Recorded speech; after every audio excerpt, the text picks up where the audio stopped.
You were Washington or Nebraska. Different pin, but yeah, I would have been here either way. What's it like just to finally come to one of these meetings? You know a lot of the people here already. How much fun has it been? No, I know most of the people, and I've been in this building a lot of times, but it's neat to be here in this capacity. And I actually love to hear Matt speak. You know, he gets me fired up. He gets me excited. I'm already pretty excited. I don't think I've ever. This is, I think, football season 18 for me. Never looked forward to one as much as I'm looking forward to this one. But this is what really gets us started. What's the thing that you look forward to most? Why do you say that? I want to see what that stadium is like. I've been in it. I've never been in it for a game. You know, this is one of the bastions, the cornerstones of college football in Lincoln, Nebraska. And to be a part of it and be able to have some ownership in it, I'm really excited. I want to see what it's like. I want to feel that energy inside the stadium that Matt's been talking to me about since I got here. You know, I know it might not be the way you envisioned in January, but to be here and to see that W on the board, is there a level of satisfaction that you can take from being here and seeing that job completed? You know, when I got there, I think it'd been about 45 days since the announcement, and so the 4 schools were involved in all the meetings along the way over the course of the last year, and I think the Big Ten did a great job of involving and including. And while you weren't voting on anything, you know, your say was being heard. So there's been a great job by the league of integrating all 4 schools. It'll be exciting. I know what the buzz was on campus. The athletes at Washington were looking forward. You know, this is a whole different set of venues, a whole different set of experiences, and everybody was really looking forward to this opportunity. And Matt just said it's a great league. And it is the NFL. It spreads from one end of the country to the other end of the country, and there's going to be a lot of very different experiences for people. A lot of our kids get to go to California and playing in Southern California. It's a different world, something maybe we've never experienced. What fires you up about hearing him talk when you listen to those 15 minutes? Well, I've said this. I think Matt's as good at the podium as anyone you'll see, because he has he's not just a football coach. You know, he's a mentor to a lot of the other coaches on our staff. He's involved and has an understanding of how everything that happens in the football program affects every other sport. He's got good relationships with our other coaches, so when you sit there and listen to him talk about the academic and the education, he's not talking about it because he's at the podium. He believes it. And it's a reason inside the department everybody rallies around a coach who's a leader like that when his interests are the interests of everyone in the department. Hey, Troy, lots of talk about roster sizes in the future, and obviously it's a bigger deal in Nebraska than most places. Yeah. Where are you at on that? What do you know, and what are your hopes for future roster sizes? Well, you know, the Big Ten in general has wanted larger roster sizes. You know, while Nebraska in particular, but a lot of the Big Ten schools have really built themselves on walk-on programs over the years.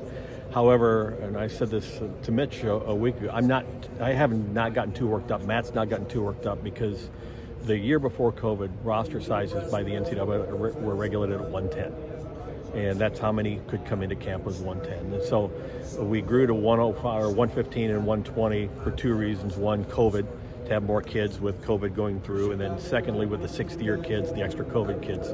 So we were still able to recruit high school kids at the same numbers. So we're used to roster numbers that are a little smaller. Even while we have 140 going through summer workouts, the current rule is 120. So we're always going to have to make cuts when camp starts. It's just a matter of where do those numbers end. And I've said this, the details, the number is inconsequential as much as the details of how that number is derived. And does that number last throughout the year? Can we still have our 140? Can we still build that program and then come into camp with you know, basically a cut? And you know, we've all gone through cuts, but can we still do that? Those are the questions I don't know the answers to. Troy, talking to Rich Clark earlier about campuses preparing for the potential of hosting CFP games, and they sent surveys out and did a lot of. What's been like maybe some of the bigger challenges that I'd say Nebraska would face should that come to be in December that you guys kind of have to work through? Well, I think northern latitude schools are all going to have to worry about weather in a way that we don't normally have to. However, we're already playing a home game every other year, right? Thanksgiving weekend, so it's only a couple of weeks different, but preparing for what a mid-December looks like. we've talked about whether we're going to put grass in our field, keep turf in our field. If you're going to have grass in your field, you need live grass if you're going to be playing in December. So there are other considerations that need to be made.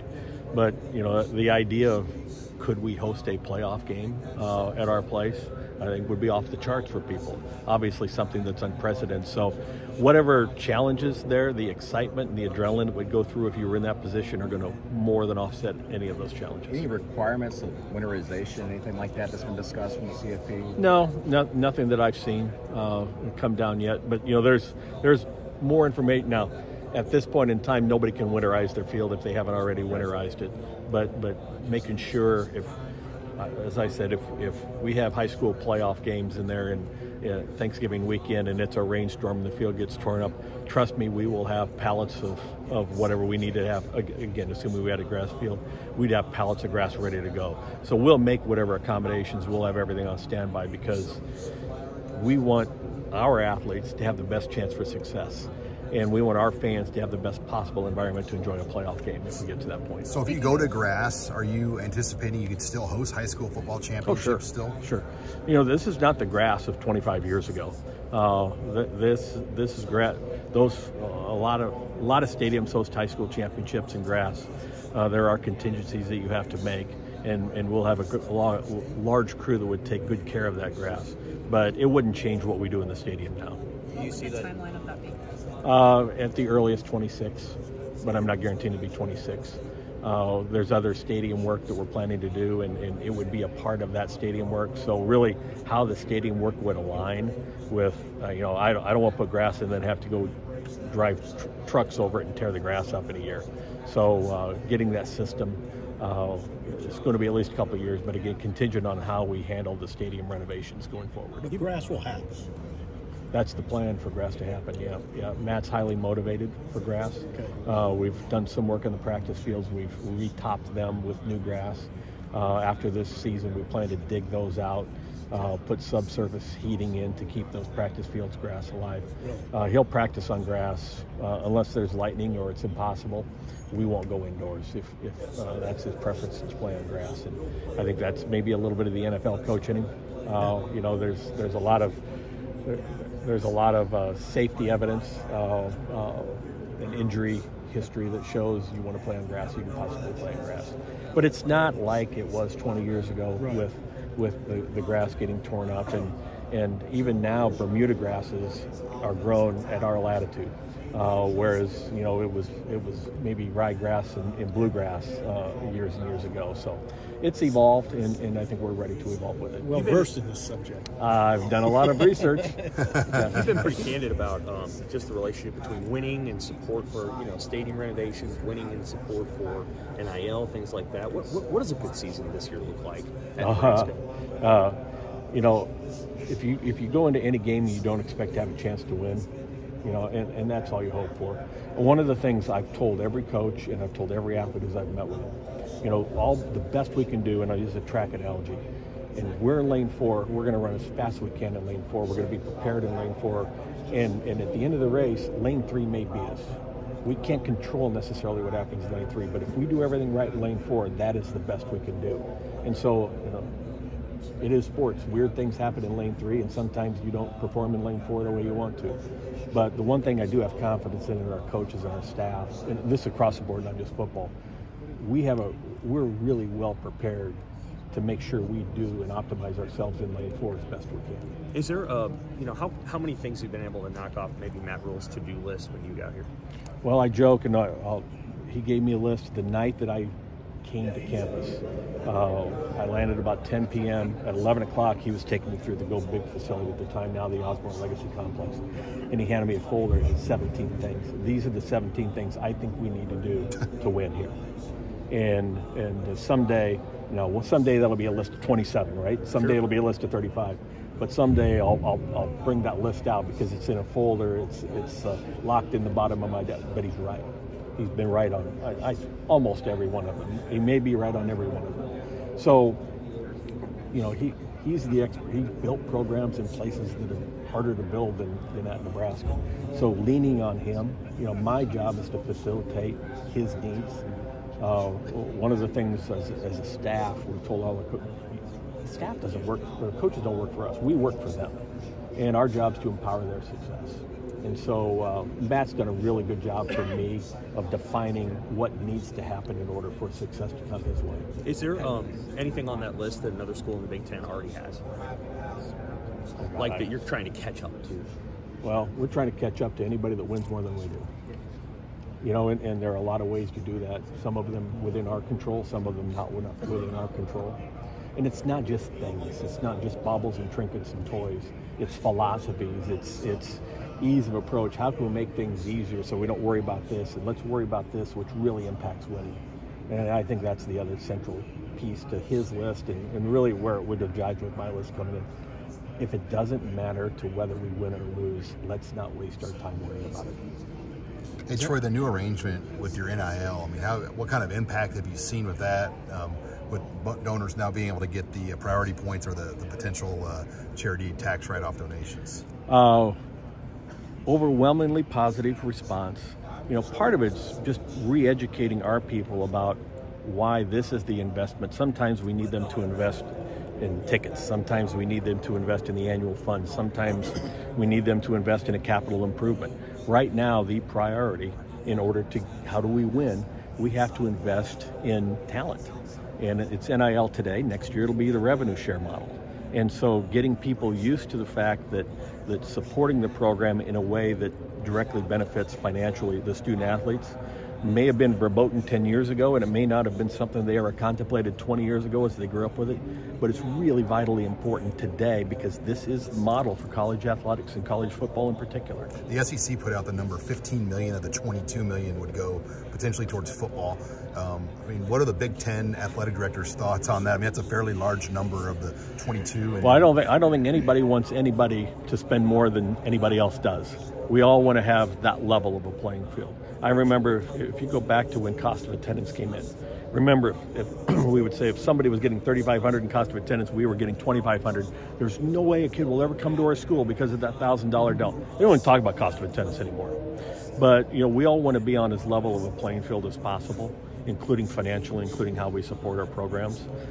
That said, the playing field is never level. And whether it's facilities, whether it's weather, whether it's history, whether it's infrastructure, whether it's access to talent, there are inequities every place along the way. Where we've gotten ourselves in trouble is trying to legislate everything equitably, and it's just not. However, as we get into this new world, if you will, doing things like this commonly, to where you're not trying to buy, somebody can't necessarily buy success, that you're all similarly situated, is a priority, I think, for all of us. Since you last talked about the stadium, how have you felt about how you've been able to recalibrate with the plans, and what are like the key items just ahead in your mind at the stadium? Well, a lot of it's just been settling, getting a staff built, getting somebody. I just hired somebody that I had hired at Tulane to come in and oversee facilities and capital planning. I've got a meeting scheduled with the architects again here just to kind of recalibrate where we at with East and West designs. Let's start with what are the price tags. So, you know, I don't think there's nothing imminent, and I don't think you'll see anything imminent, at least through the season, as far as this is going to happen with the stadium or that's going to happen. There are things we have to get done and improvements we've made. We've invested about $6 million in Wi-Fi, so we can do point of sale systems. So eventually we can go to ticketless access, you know, which is the standard, right? Anywhere else. So we're starting to do a lot of things like that. But the actual physical, when's this coming down? When are we making those improvements? We really haven't done much more than we talked about earlier this What spring. still needs to come online to make the new building fully operational as camps for all your fall sports get started? Right now, I would say it's almost punch list items. Okay. You know, some getting the electronics all, but physically the construction piece is fully finished. Are you guys? I don't remember the exact timeline on the training table and the second level stuff. Is that stuff the training table will open next week. Okay. Whenever all the athletes come, we'll start. They've been preparing some meals and trying to get it operational and up to speed. Obviously, we brought Flick in, which is a new company, so there's a lot of new there. But when the athletes come in and start reporting next week, and not just football, but volleyball will come in, cross country will come in soon, soccer, they'll all be in the new training table from day one. Okay. All right. Appreciate it.